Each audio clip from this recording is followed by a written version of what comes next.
Энэ удаагийн бичлэгээр 2024 онд нээлттэй хийсэн хайр дурлал төрлийн Your Fault киног товчлон ярьж өгөхөөр сонголоо. Энэхүү кино нь 2023 онд нээлттэй хийсэн My Fault киноны 2 дугаар анги нь бөгөөд хэрвээ та 1 дугаар ангийнхан кино товчлыг үзээгүй байгаа бол яг одоо булан дээр гарч байгаа холбоосоор дамжин ороод үзээрэй.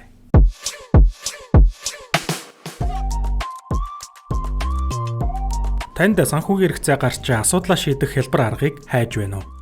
Тэгвэл Zoos application танд туслахад бэлэн. Zoos application танд өөртөө тухтай газраас ердөө 2 минутын дотор гэрээ байгуулах боломжийг олгож байна. Гэрээгээ баталгаажуулсны дараа зээл авах үйл явц маш их хялбархан бөгөөд шуурхай. Zoos application-ы тусламжтайгаар 1 сая хүртэлх зээлийг ямар ч барьцаагүйгээр, шимтгэлгүйгээр хялбархан аваарай. Таны хэрэгцээнд яг нийцсэн зээлийн аппликейшн юм.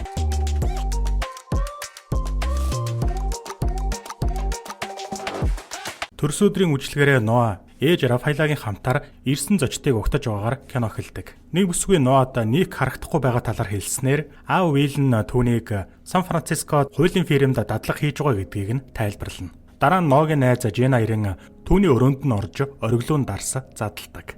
Ногийн гонигтай царайг хараад найз нь түүнээс юу болсныг асуухад тэрээр аав нас барснаас хойш 1 жил болох гэж байгааг дурдав. Жена охиноо барьцаалсан аавыг нь тийм үр дагавар хүлээж байсныг нь мэдж байсан хэмээн сэтгэлийг нь тайтгаруулна. Дараа нь Ноа сүүлийн 1 жил Никтэй бараг уулзаагүй хэмээн гомдлож ийхүү насанд хүрлээ хэмээн хундаг тулгалаа. Энэ үед машины гэрэл тусснаар Ноа яран гүйж гарахад Ник ирсэн байх нь тэрээр Ник рүү очин үсэрч тэврэлдэн түүнийг ирнэ гэж мэдэж байснаа хэлдэг. Хосууд мдэггүйч Рафаэло Уилл хоёр тагтан дээрээс тэднийг хараад урам нь хугарсан байгааг харвал мэдээж тэдний харилцааг эсэргүүцэж байгаагийн тод жишээ юм. Хэсэг хугацааны дараа хосууд усан сангийн хажууд очиж нууцаар дотн харилцаанд орно. Дотн харилцаанд орсныхоо дараа Ник түүнд зүрхэн хэлбэртэй хүзүүний зүйлт өгөхөд Ноа үүнийг үрд зүүн гэдгээ амладаг. Ник түүнд зүрхээ өглөө битгий эмтлээрэ гэхэд Ноа хизэж үгүй гэж хариулав. Маргааш нь тэд нарийн боовны дэлгүүр рүү ороход Ноа түүнийг дагуулan ариун цэврийн өрөөнд орж дотн харилцаанд ордог. Өдөр нь эрэг дээр Жена болон түүний найз залуу Леон нартай волейбол тоглоно. Үжлэгийн үеэр Ник Леон хоёр найз бүсгүйчүүдэд сургууль төгсөн дөрөмт хувцас тайлан галын дэргэд баяраа тэмдэглэн бүжгэлж байгааг ажиглан сууж байлаа. Леон өөрсдөөс нь 3 насаар дүү найз охид нь коллежид явж өөрсдийн насны залуутай танилцуулахаар харилцаа нь эрсдэлд орж магадгүй гэж санаа зовж байгаагаа илэрхийлнэ. Ник энэ тал дээр санаа зовхгүй байгаа ч Леон бие холдуул сэтгэл холдож харилцаа сүрдэг юм гэдгийг хэлдэг. Хэд өдрийн дараа Леон шоронд байгаа ах Лукатайгаа уулзахдаа бизнес нь хумигдаж түрээсийн үнэ нэмэгдсэн тул тэд засварын газраа алдаж магадгүй гэдгийг хэллээ. Лука жилийн дараа шоронгоос гарах хүртэл нь тэсэг гэхэд Леон бүгд л Лукаг асуугаад байхгүйг нь мэдээд явчихдаг. 1 сар ч дэсэхгүй байж магадгүй хэмээн гомдолдог. Гэсэн ч ах нь санхүүгийн хүндрэлтэй байсан ч хамаагүй засварын газраа хааж болохгүй гэдгийг анхааруулад явна. Сургуулаа төгсөөд Ноа гэр бүлээсээ шинэ машин бэлгэнд авч тэр даруй Никтэй хамт машинаа жолоодлоо. Явж байхдаа Ник өөрсдийн харилцаагаа 1 жил нууцлсаар ирснээ дандаа бусдын нүднээс далд усан сангийн хажууд дэлгүүрийн ариун цэврийн өрөөнд гэх мэт энд тэнд дотн харилцаанд ордгоос залхаж байгаагаа илэрхийлдэг. Хожим Ник Ноаг өөгийнхөө бэлгэлсэн байшинд авчирч Сан Франциско руу буцахгүй их сургуулийн оройцоо байдаг тул энд байх болно гэдгээ хэлнэ. Улмаар Ноа Никийг өөртөө энд амьдрахыг хүсэж байна хэмээн таамаглан ээжтэй хаана амьдарч байгаа гэж тайлбарлах юм. Гэхэд Ник амьдрын гинэ хэмээн гайхсан царай гаргаснаар эвгүй байдалд орсон Ноа Ник энэ байшинг зөвхөн санаа амар тухтай байдлаар дотн харилцаанд орохдоо ашиглахыг хүсэж байгааг нь мэдээд дөнгөж 18 настай өөрийгөө амьдрын гэж юугаа бодож исэн болоо хэмээн гайхан балмагдан гарч явдаг. Оройн Леон Никэд найз бүсгүй Женаа чинэлэг гэр бүлээс гаралтай болохоор түүний дассан амьдралыг засварын газарт ажилдаг өөрийгөө хангаж чадахгүй гэдгээ хэлдэг. Улмаар Ник ч бас өөрийгөө Ноатай амьдрна гэдэгтээ итгэлгүй байгаагаа энэ бодол түүнийг айлгаж байгааг хуваалцсан. Энэ хооронд Ноа Женаад өдөр болсон явдлын талаар ярихад Жена Никийн асуудал бол түүнийг баг байхад нь орхиж явсан ээжтэй нь холбоотой гэдгийг яагаад харилцааны дараагийн алхмыг хийхээс болгоомжлоод байгааг нь тайлбарлав. Энэ үед Никэд ээжээс нь дуудлага ирэхэд тэрээр утсаа авахгүй тасалдаг. Хэдэн 7 хоногийн дараа Ноа ээжтэйгээ дотор байрны өрөөгөө үзэж шинэ өрөөний найз Бриартай уулзна. Бриарын ээж охин нь ахлах сургуульдаа үеийнхэнтэйгээ сурч байсан ч коллежид орохоос өмнө 2 жилийн чөлөө авсныг тайлбарладаг. Үүний зэрэгцээ Ник аавынхаа компанид дадлага хийхэр болж үсгэлэнтэй залуухан Софиятай танилцав. Хэдэн өдрийн дараа Рафаэлла охиндоо Ник тэр хоёрын үнсэлцэж буй зургийг нь үзүүлж хэрвээ олон нийт тэдний харилцааны талаар мэдэх юм бол гэр бүлийн нэр хүндэд сөргөөр нөлөөлж болзошгүй гэдгийг хэлнэ. Тэгэд ээж нь охиноосоо Ник хууль бус тулаан уралдаанд оролцохоо болсон гэдэгт итгэлтэй байгаа эсхийг нь асуухад Ноа түүнд хайртай болохоор итгэдэг гэж шийдэмгий хариулдаг. Дараа нь видео дуудлага хийхдээ Ник Ноад ажлын өрөөгөө өөр нэг дадлагчигчтай хуваалцахаар болсноо хэллээ. Ноа 7 хоногийн өмнө дотор байрандаа ирэхдээ Бриар өвчлөг зохион байгуулж байгааг хараад гайхна. Бриар түүнээс уучлалт гуйж Ноаг 7 хоногийн дараа ирнэ гэж бодож байснаа илэрхийлдэг. Бриар Ноад хундаг юм татахыг санал болгох үед Ноа түүний бугуун дээрх сурвийг харснаар Бриар салсан найз залуу нь түүнийг амиа хорлохуй зүйлдэл хийхэд хүргэсэн ч өөрийгөө давж гарсан гэдгээ хэлнэ. Энэ үед Майкл гэх залуу хүрмээ авахаар өрөөнд нь орж ирээд өөрийгөө Ноад танилцуулдаг. Маргааш нь Уилл хүү болон шин дадлагчигч Софи хоёрын харилцааг нь ажиглаж Рафаэлла руу залган тэдний байдлыг мэдгдснээр эцэг эх нь Никийг Софиятай уулзах төлөвлөгөө боловсруулсан нь тодорхой болно. Энэ хооронд Лука Леон руу засварын газраа хэрхэн авчулдаг талаар залган ярилцахад Ногийн аав түүнийг барьцаалахад тусалсан Рони тэдний яриаг сонсдог. Хэд өдрийн дараа Ник Ноа болон Мегийн хамтаар цагийг өнгөрүүлнэ. Гайхмаар нь Никийг орхиж явсан ээж Анабель нь Мегийг авахар ирлээ. Анабель Никтэй ярилцахыг гуйсан ч тэрээр татгалзаж Ногийн хамтаар орхин явдаг. Дараа нь Ноа Никийг тайвшруулж тэд дотны харилцаанд орлоо. Тэгэд оюутны байранд Ноа Никийг өрөөний хамтрагч Бриартай танилцуулахад Ник Бриар руу яг л сүнс харсан мэт ширтэн. Ник уучлалт гуйгаад явхаар болж хувцас авах гэж байхдаа санамсруугаар утсаа шалан дээр унгаснаа мэдсэнгүй. Машинд Ник жолоочоосоо Бриарыг санаж байгаа эсхийг нь асуухад жолооч нь хөөрхөн охинд хэцүү зүйл болсон. Юу тохиолдсон бол хэмээн асууснаар Бриар Ник хоёр өмнө нь холбоотой байсан нь тодорхой болно. Сэтгэлээр унсан Леон Никийг уцаа авахгүй болохоор жолоочийн утас руу залгаж цус болсон хутга барьсан тэрээр түүнээс тусламж хүслээ. Удалгүй Ник түүн дээр ирж Леон ах Лукагийнхаа хүргээд өгсөн илгээмжийг задлах гэж байхдаа гараа зүсснийг нь олж мэддэг. Улмаар Ник илгээмжийг задлаад амсаж хууль бус бодис болохыг олж мэддэг. Ник Леоныг хүнд байдалд орсон бол яагаад өрөөс нь мөнгө асуугаагүй юм бэ гэхэд Леон түүний сайн үлсийн мөнгийг хүсээгүй гэдгээ хэлнэ. Леон бараг хүргэж өгөхөөс өөр арга байхгүй. Тэд бол жинхэнэ дээрэмчэд гээд төрүүлээд паб руу ороход Ник араас нь орлоо. Леон бараг хүлээлгөө өгч байтал Ник орж ирэх ба араас нь Ноа орж ирэн түүнийг гайхшруулдаг. Учир нь өмнө нь Леоныг залгахад Ноа Никийн унгасан утсанд хариу өгч улмаар энд иржээ. Тэд Ронигийн ах Бобитэй уулзах ба тэрээр дүүхээ шоронд орсонд Ноаг буруутгасаар. Боби тэдний авчирсан барааг задлчихсан байгааг 100 г дутуу байгааг хэлээд 10,000 евро өгөхийг шаарддаг. Ник ATM-ээс 3,000 евро л авах боломжтой гэдгийг хэлснээр Боби Ник Ноагаас тус бүр 3,000 евро нэхнэ. Ингээд 3 найзыг аваад гарахад Боби тэднийг зохицуулах хэмээн туслахтаа даатглаа. Гарч явах замдаа Ноа уух зүйлийг тэндээсэн залуугийн гутлан дээр нь асгаснаар пабд зодон эхлэнэ. Үүмэнийг ашиглан Боби Никийг анзаараагүй байхад нь хутгалах гэж байтал Ноа түүнийг зогсоон нүүрлүүн цогтдог. Цагдаагийн хэлцээр Ник София руу уцтаж тэднийг батлан даалтад гаргахыг хүсгэд София тэднийг баривчлагдсан тухай аавд нь хэлэхгүй гэж амлалаа. Дараа нь Ноа Никийг дахиад л Никийн бүлэг Ронигийн бүлгийн тэмцлийг эхлүүллээ гэхэд энэ Лукагийн хийсэн үйлдэл гэж Ник хэлнэ. Ингээд тэд амтан хамгаалах газраас хар муур авдаг. Дотор байрны гадаа Ник Бриара өөрт нь таагүй мэдрэмж төрүүлдэг гэдгийг хэлээд яагаад гэдгийг нь тайлбарладаггүй. Ник түүнээс өрөөний найзынхаа талаар асуухад Ноа Бриарыг өмнө нь хууль бус уралдаанд найз залуутайгаа оролцож байхдаа осолд орж байсан гэдгийг нь хэлнэ. Тэгэхээр тэдний ослын талаар Никийг сонссон байж магадгүй гэхэд Ник Мексикт байхад нь болсон осол байх гэж хариулдаг. Тэгэд Бриарыг ослын дараа 2 сарын турш эмнэлэгт байсан бөгөөд эмнэлгээс гарахад найз залуу нь өөр хүнтэй болчихсон байсан новшин амтан гэдгийг Ноа хэллээ. Ингээд Бриар цагийн дараа ирнэгээд Ноа Никийг өрөөндөө дагуулan орж гал тоогондоо дотно харилцааг эхлүүлж байлаа. Гэнэт Бриар тэднийг гартаа хутга байрын ширтэн зогсож байхыг Ноа харж Ник өмдөө татна. Бриар айх хэрэггүй. Би шинэ авсан хувцсныхаа шошгийг авах гэж байна гээд явдаг. Ник Бриарын бугууг анзаарч асуухад Ноа түүний найз залуу тэрнийг хайснаас ч илүү аимшигтай зүйл хийсэн байх гэв. Маргааш нь өрөөний найзууд явж байхад Брайан Майклийн ангид үрсэн ч Ноаг ангидаа авна гэдэгт итгэлтэй байгааг хэлдэг. Оранжино Леоны засварын газарт нь ирж түүнээс мөнгөний төлөө дахиж хууль бус тэнэг зүйл хийхгүй, уралдахгүй гэх амлалтыг хүснэ. Нэг өдөр Анабель дотор байраар нь зочилж Ноад Бриарын эцэг эхийг нь таньдаг гэдгээ хэлнэ. Мөн хүүтэйгээ ярилцах сүүлчийн боломж нь Ноа учраас түүнтэй уулзахаар ирсэн гэдгээч нэмж хэллээ. Ноа татгалцахад Анабель түүнээс Рафаэла Вил хоёр хэр удаан хугацааны туршид харилцаатай байсныг тэд өөрсдийн гэсэн нууцтай болохыг мэд хэсгийг нь асууна. Тэгээд өөртөө ихтгэлтэй болсон үедээ холбогдоорой гэд дугаараа үлдээгээд явдаг. Дараа нь Ноа эд зүйлсээ баглахаар харшид ирэхэд гэр бүлийнхэн нь Софиягийн гэр бүлтэй оройн хоол идэж байхтай таарна. Хооллох үеэр Ноа Рафаэла Вил хоёр Никийг Софиятай нийлүүлэхийг оролдож байгааг ойлгож гинт Ник намайг өөртөөгөө амьдраач гэж гуйсан хэмээн хэлснээр хүн бүрийг цочирдууллаа. Удалгүй Ноа аавынхаа булшин дээр сууж байхад Ник хурч ирдэг. Ник түүнээс аав нь нас бараад өнөөдөр яг 1 жил болж байгааг мартсан да. Мөн эцэг эхнээ Софиятай өөрийг нь нийлүүлэх гээд байгааг хэлээгүүдээ уучлалтгүй. Гэсэн ч Ник София тэр хоёрын хооронд юу ч болоогүй гэдгийг батлан хэллээ. Хэдийгээр Ноа эргэлзэж байгаа ч түүний үгэнд итгэхээр шийдэж хэрвээ өөр ямар нэгэн хэлэх зүйл байгаа бол яг одоо хэл. Дахиад нэг л удаа Никийг худлаа ярих юм бол харилцаагаа дуусгах гэдгийг хэлнэ. Улмаар Ник өөр ямар нэгэн буруу хүлээх зүйл байхгүй. Гэхэд Ноа түүнийг өөртөө хамт өвөөгийнхөө байшинд амьдрахыг хүсэхгүй байгааг ойлгодог.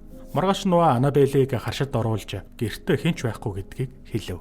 Анабель Ноад шургуулганы нууц хэсгийг зааж өгөн өмнө нь Никийг асран хамгаалахыг хүссэн нэхэмжиллэн мөн сүрдүүлгийн дараа гарын үсэг зурхаасуур аргагүй болсон бичиг баримтыг үзүүлж Никийг хязгаарч орхихыг хүсээгүй гэдгээ илчлэн. Анабель Ники өвөө Эндрю хүү Вилээ үзэн ядснаар ачин Никэд өв залгамжлалаа шилжүүлэхэр болсныг хэлдэг. Түүнд ач Никээ асран халамжлах эрхийг өгөхгүй тулд өвөө Эндрю нь Анабелийн өөр хүнтэй явуулсан үнэнч бус байдлыг нь ашиглан сүрдүүлжээ. Бичиг баримтаа зурган дундаас Ноа, Вил болон өөрийнх нь ээж Рафаэла нар Вил Анабела хоёр салхаас ч өмнө нууц амрагийн харилцаатай байсныг нь олж мэднэ. Ноа ээж нь урт хугацааны өмнөөс Вилтэй нууц амрагийн харилцаатай байсныг олж мэдээд тулгамдж байх хооронд Анабель ариун цэврийн өрөө рүү орж Вилийн шүдний сойцыг нь авдаг. Явхаас өмнө Анабель Ноад захидал өгч Никэд өгөхийг хүсэхэд тэр Анабельд тусалсныг мэдх юм бол Ник хэзээч өөрийг нь уучлахгүй гэдгийг хэллээ. Харин Анабель өөрөө өгөхгүйгээр нүдэнд нь харагдах газар л тавьчих гэж хэлв. Ноа Никийн ажил дээр очиод захиаг ширээн дээр нь тавих гэж байтал Ник түүнийг харснаар сандран захиаг газарт унгана. Ник захиаг хэн авчирсныг Ноогоос асуухад Ноа тулгамдан сандрах ба София хүргэлтийн хүн авчирсан хэмээн худлаа хэлж Ноад тусалдаг. Захиаг хараад Ник ээж Анабелийнх нь бичиг байна гэдгийг таньж захиаг ураад Ноаг хаяхыг хүслээ.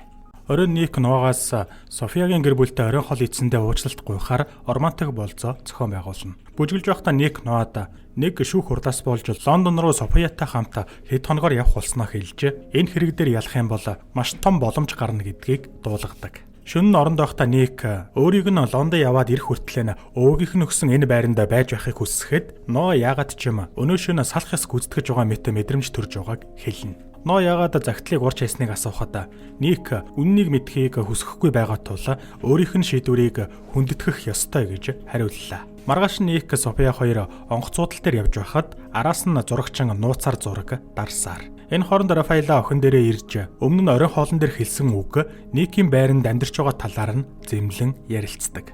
Улмаар Ноа аав нь өөрийг нь хутгаар зүсж байсан шөнө ээжигээ Вилтэй зочд буудлын өрөөнд нууцаар амрагалж байсныг нь мэдснээ хэлж тиймээс одоо өөрийнх нь хийсэн сонголтыг шүүх ямар ч эрхэхгүй гэдгийг хэлээд ууртайгаар явна. Лондонд Ник өвөө Эндрютэйгээ уулзаж Брайерийн тухай асуулаа. Өвөө нь хэдэн жилийн өмнө нөхцөл байдалтай санаа тавьснаа Брайерийг сүүлийн 2 жилийн турш сэтгцийн хувьд асуудалтай байсныг хэлнэ. Тэгэд Брайер Никтэй уулзахаас ч өмнө асуудалтай нэгэн байсан болохоор болсон зүйлд Никийг өөрийгөө буруутгах хэрэггүйг зөвлөдөг. Дотор байранд Брайер хосуудын хоорондоо бичиж байгаа чатыг хараад Никийн өөрт нь олон жилийн өмнө хийсэн зүйлийн өшөөг аавна гэдгээ өөртөө хэлнэ. Лондонд София Никэд Ноатай харийн харилцаанд болгоомжтой байгаарэ гэд хүн бүр эсэргүүцэж байгаа харилцаа сайнаар төгсдөггүй гэдгийг зөвлөдөг.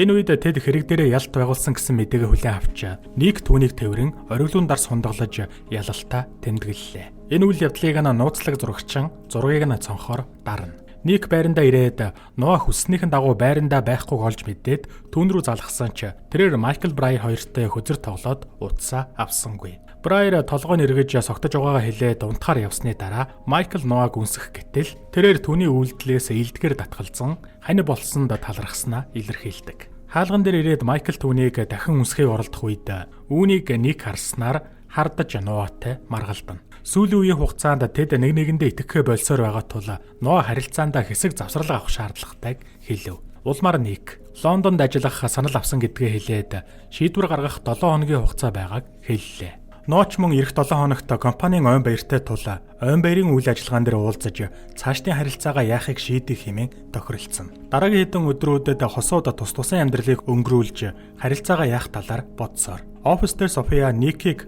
удаан гихчин ширтэж түүнд сэтгэл татагдж байгаа бололтой. Нэг орой Ноа Брайерийн нийгмийн сүлжээг үзэж байхдаа түүний Никтэй хамт авахулсан зургийг хараад тэд өмнө нь нэмэгнээ таньдаг байсныг нь олж мэднэ. Засварын газарт Леон Никээс зүгээр мөнгө авахгүй. Харин сүүлчийн ганцхан удаа уралдаанд хамтдаа оролцохыг гуйж энэ уралдаанд төрүүлэх юм бол засварын газраа авч үлдэж чадна гэдгээ хэлдэг. Мөн уралдаан компанийн ойн баярын өдөр болох тул найз бүсгүйчүүдтэй баярт бэлдэн гоёж байхаа орондоо мэдэгдэхгүй уралдана гэдгийг тайлбарлав. Ник Ноад дахиж хязгаарч уралдахгүй гэж амласан болохоор эхэндээ татгалздагч Роныг тэр өдөр шоронгоос суллагдаж уралдаанд орно гэдгийг мэдээд зөвшөөрнө. Уралдаан дээр очиход Генет 2 найз бүсгүй нь ирж тэдний төлөвлөгөөг мэдсэн байсан нь ирчүүдийг гайхшруулдаг. Уралдаан эхэлж замдаа Ник машиныхаа цонхоор бүсгүйчүүдэд Леон энэ тэмцээнд төрүүлэх ёстой гэдгийг хэлэхэд тэд түүний шалтгааныг тоосонгүй. Энэ үед тэдэнд мэдэгдэлгүйгээр Брайер цагдаад хууль бус уралдааны талаарх мэдээллийг өгнө. Уралдаан ширүүн өрнөж эцэст нь Ноа Ник 2 Ронигийн машиныг дундаа хавчин явсаар цагдаагийн машинд тулж ирээд орхидог. Үүний үр дүнд дөнгөж шоронгоос суллагдсан Рони дахин баривчлагдлаа. Тэгээд тэд барайны шугамны наана зогсоход Леон араас ирж барайнд орсноор төрүүлж шагналын 15,000 еврог хожино. Дараа нь залуус компанийн 50 жилийн ойн баярын ажиллагаан дээр ирж Ник София 2 улаан хивсэн дээр зураг даруулдаг. Энэ хооронд Жена Леонд өөрийнх нь чинэлэг байдал түүнд асуудал болоод байгааг мэдснээ хэлэн өөрийнх нь жинхэнэ сэтгэлийг ойлгосонгүй гээд харилцаагаа дуусгана. Энэ үед Ноа Брайерийг үйл ажиллагаан дээр авчирсан байх ба Ноа Софияд ажил дээрх захианы тал дээр тусалсанд талархснаа илэрхийллээ. Хэсэг хугацааны дараа Ник Брайерийг үйл ажиллагаан дээр ирснийг харахад Брайер Никэд түүнийг өөрийг нь компанийн ойн үйлчлэг дээр авчраасаа гэж хүсдэг байснаа хэлдэг. Улмаар Ник өөрсдийгөө хэдхэн сар болцсон болохоор ингэж төвөг утгаа боль гэж хэлнэ. Дараа нь Ноа Никэд Брайер тэр хоёрын хооронд юу болсныг олж мэдсэн гэдгээ хэллээ. Удалгүй Леон найз бүс хүнхээ аваас ажлын санд хүлээн авч тэрээр Ноад ажлыг багаас нь эхэлж Женаг буцаан өөрийн болгоно гэдгээ илэрхийлнэ. Энэ хооронд Брайер арын хаалгаар гарч Анабелийг үйлчлэг рүү оруулж ирснээр хүн бүрийг цочирдуулдаг. Анабел хэзээч Никээс нүур буруулаагүй гэдгээ, харин Рафаэл Вил хоёр нууц амрагийн холбоотой байсан болохоор л явсан гэдгээ хэлнэ. Гэр бүлийнхэн гадаа ярилцахаар болж Анабел Вилд Мэги түүний охин гэдгийг батлах эцэг тогтоох шинжилгээний хариуг өглөө. Рафаэл хизээ ийм зүйл болсныг асуухад Вил Анабелагаас салахаас өмнө Бахама руу явсан аялал үеэр байх гэж хариулдаг. Бүгд Анабелийг Вилийн ДНК-г яаж авсныг нь гайхахад Анабел Вилийн шүдний сойзыг харуулснаар Ноа түүнийг харшид оруулсан гэдгээ хүлээн зөвшөөрнө. Ноа Никийг ээж нь түүнийг огтоо орхиж яваагүй гэдэг үннийг мэдээсэй гэж хүссэн хэмээн тайлбарллаа. Гэсэн чинь Ник Ноад өвөөгөө бусдыг сүрдүүлэгч мангас гэдгийг, аав нь бүхэл хугацаанд өөрт нь худлаа ярьж байсныг, ээж нь огтхон ч өөрт нь хайртай байгаагүй. Зүгээр л дүү мээгийнх нь ирээдүйд санаа зовж байсныг мэдж авлаа гэдгээ хэлээд энэ бүхэн чиний алдаа гэж хэлээд уурлаад яв. Уур бухимдал урвалтыг мэдэрсэн Ник дотогшоо үйлчлэг рүү орж хүн бүрийн нүдэн дээр Софияг үнсгэн тэр. Тэгээд Леонтой цуг машинтайгаа хөдлөх үед Брайер Ноад Ник София хоёрын ялалт байгуулсан үеийн зургийг үзүүлж тэд амрагийн холбоотой гэдгийг хэлнэ. Брайер түүний цүнхнээс дотор байрны өрөөнийхөө түлхүүрийг хулгайлаад явдаг. Явж байхдаа Леон найздаа буруу алхам хийж байгааг нь алдаа гаргаж байгааг нь зөвлөснөөр Ник буцаад үдшилэг рүү ирэн Ноаг хайна. Тэр Брайераас Ноаг хаана байгааг асуухад тэрээр түүнийг хэтэрхий оройтсон гэж хэллээ. Брайер өмнө нь осол болох үеэр өөрийгөө жирэмсэн байсныг улмаар ослоор хүүхдээ алдсан гэдгээ илчилдэг. Ник энэ талаар юу ч мэдээгүй гэдгээ батлан хэлэхэд Брайер эмнэлэг нь тэдний гэр бүлийн эзэмшлэх байсан болохоор Никийн гэр бүлийнхэн хүүхдэд нь ямар нэгэн зүйл хийсэн гэдэгт итгэлтэй байгаагаа тайлбарладаг. Гэсэн ч Ник Ноаг хаана байгааг хэлхийг шаардахад тэрээр Ноаг амиа ягүйтгэхээр дотор барилуугаа явсан гэдгийг хэллээ. Ник шуудхан л дотор байрны өрөө рүү очсон ч Ноа байсангүй. Энэ үед Ноа өрөөний түлхүүр нь байгаагүй тул Майклийн өрөөнд очсон байх ба оруулсанд талархлаа илэрхийлнэ. Майкл Ноагийн цүнхийг нь өлгөрт өлгөх хоорондоо Никээс намайг уучлаарай. Чи зөвхөн надад туслахыг хүсснийг би мэднэ. Би чамд хайртай гэсэн зурус ирснийг хараад утсыг нь унтраачихдаг. Эцэстээ нь сэтгэлээр унсан Ноа Майклтай дотны харилцаанд орж үрд тайлахгүй гэсэн зүрхний хэлбэртэй зүйлт нь тасран унлаа. Дараа нь Ноа даашин за барин Майклийн гадуур хувцастай өрөө рүүгээ явж байхдаа Никийг хүлээж байхыг анзаарах ба тэд хэсэг хугацаанд чимээгүй зогсож Ник хүзүүний зүйлт нь байхгүйг анзаарч Ноа явснаар удалгүй Ник ч хөдөлж тэдний харилцаа ийхүү дууссан гэдэг нь тодорхой болно. Энэ хооронд Рафаэла Вил хоёр бүгдийг сүрүүлсэн гэдгээ ярилцаж Рафаэла одооноос эхлээд Ник Ноад юу тохиолдох нь өөрсдийнх нь буруу болно гэдгийг хэлдэг. Маргааш нь Ноа аавынхаа булшин дээр ирэхдээ булшны чулуун дээр Ноа харанхуйд би үргэлж чиний гэрэл байх болно. Никэс гэж бичсэн байхыг уншина. Үүнийг уншаад Ноагийн дотор нь зангирч санаа алдан босч явснаар кино төгсдөг.